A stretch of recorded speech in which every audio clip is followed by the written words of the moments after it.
তারা যাতে স্বাবলম্বী হতে পারে, তাদেরকে বিভিন্ন বিষয়ে ট্রেনিং দিয়ে আমরা দক্ষ শ্রমিক হিসেবে গড়ে তুলতে চাই। সেটি দেশের ভেতরে, দেশের বাইরে যাতে করে তারা কর্মসংস্থানের ব্যবস্থা করতে পারে। সরকার থেকে আমরা ইনশাল্লাহ সেই ব্যবস্থা গ্রহণ করব, যাতে সেই দক্ষ মানুষটিকে সারা পৃথিবীতে আমরা ছড়িয়ে ছিটিয়ে দিতে পারি, যাতে করে তারা স্বাবলম্বী হয়ে নিজের পায়ে দাঁড়াতে পারে।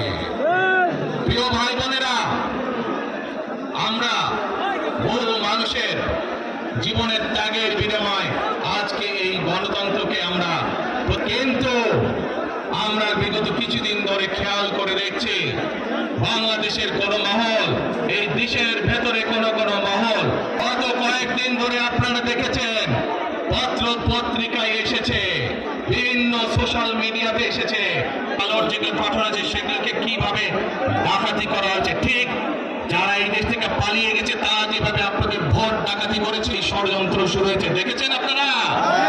দেখেছেন? প্রিয় ভাই বোনেরা, সেই ষড়যন্ত্রের বিরুদ্ধে সজাগ থাকতে হবে। একইভাবে আপনাদের আবার যে ইলিয়াস আলী, দিদার, জুনায়েদ সহ হাজারো মানার আমরা অর্জন করেছি 24-এ গণ আন্দোলনের, জনগণের আন্দোলনের এই সিলেন দান করেছে, 13টি প্রাণ ঝরে গিয়েছে আমাদের। প্রিয় ভাই বোনেরা, এই প্রাণগুলোর বিসর্জনের মাধ্যমে আমরা যে অধিকার মহল এর এই ভিতরে ষড়যন্ত্র শুরু করে দিয়েছে, দেশের ভেতরেও তাদের ষড়যন্ত্র। 2024 সালের 5ই আগস্ট এই বাংলাদেশের জনগণ প্রমাণ করে দিয়েছে, ঐক্যবদ্ধভাবে নেমে আসলে যে কোনো ষড়যন্ত্রকে বাংলাদেশের মানুষ প্রতিহত করতে পারে। পারবেন আপনারা প্রতিহত করতে? প্রিয় ভাই বোনেরা, এখন আমি আপনাদের সামনে একটি প্রশ্ন করতে চাই। এইখান থেকে আমার সামনে যারা বসে আছেন, তারা হজ করতে গিয়েছেন, এরকম একজন হাত তুলে নোংরা বা হজ করে আসছেন, একজন মুরব্বী মানুষ, ওই যে লাল টুপি পরে নিয়ে আসেন ওনাকে, আপনি আসেন।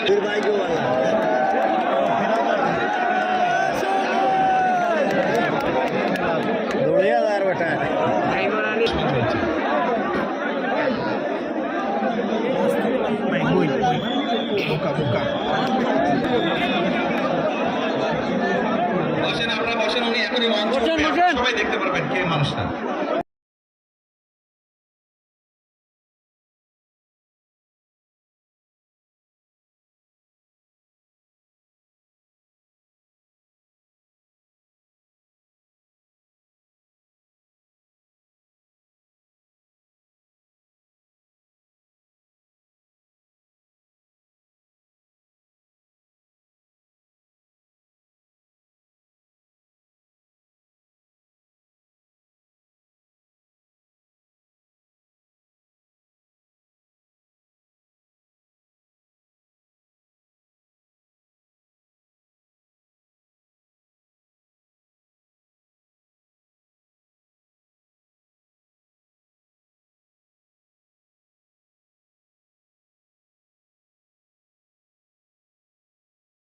সমাজের কর্মসংস্থান তৈরি করতে বহু মানুষ সাউদি আরব সহ মধ্যপ্রাচ্যের বিভিন্ন দেশে যায়।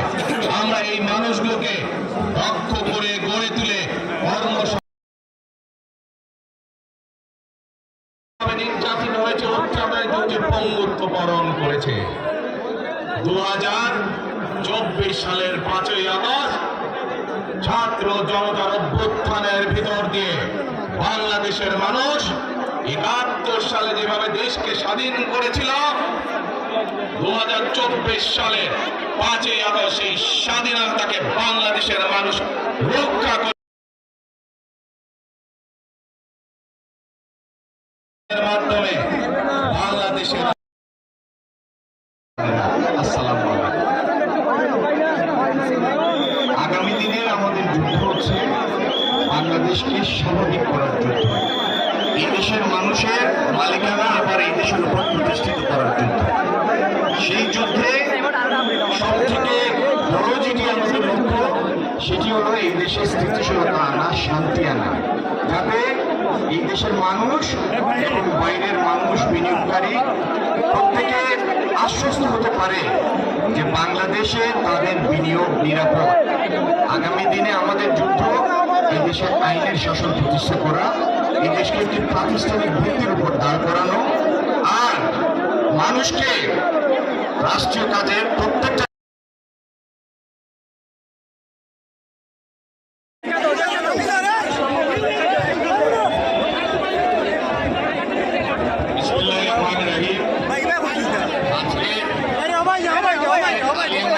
মাঠে এই জনসমুদ্রে আমাদের উপস্থিত আমাদের প্রাণপ্রিয় নেতা বিএনপির চেয়ারম্যান মজলুম জননেতা, যিনি দীর্ঘদিন শত প্রতিকূলতার মুখে শত অত্যাচার নির্যাতনের মুখে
জনসভাস্থলের বাম পাশে আমরা দেখেছি যুক্তরাজ্য বিএনপির একটা পানির স্টল আছে।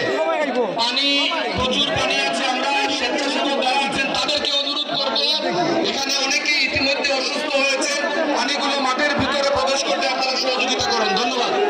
সংগ্রামী উপস্থিতি এই পর্যায়ে বক্তব্য নিয়ে আসবেন সাবেক সংসদ সদস্য শাম্মী আক্তার।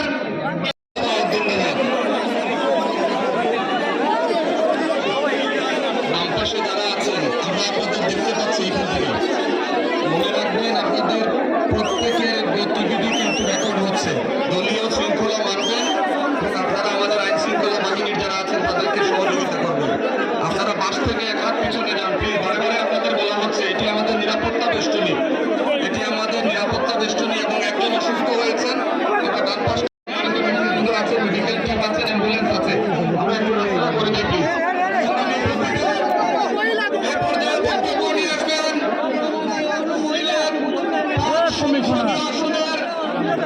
সংসদ সদস্য প্রার্থী মৌলানা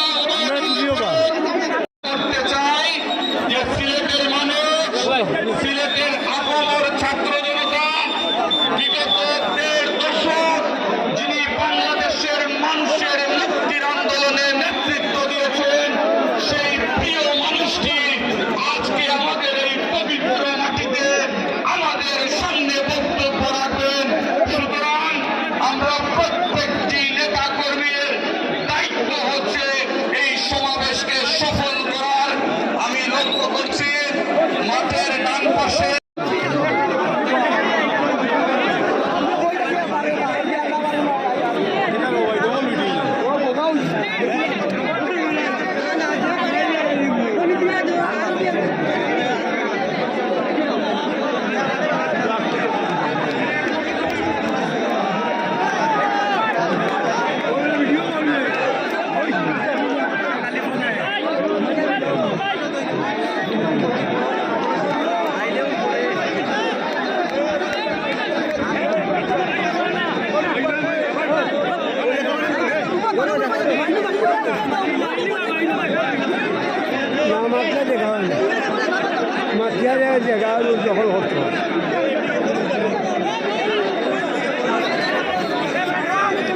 কামাই করবো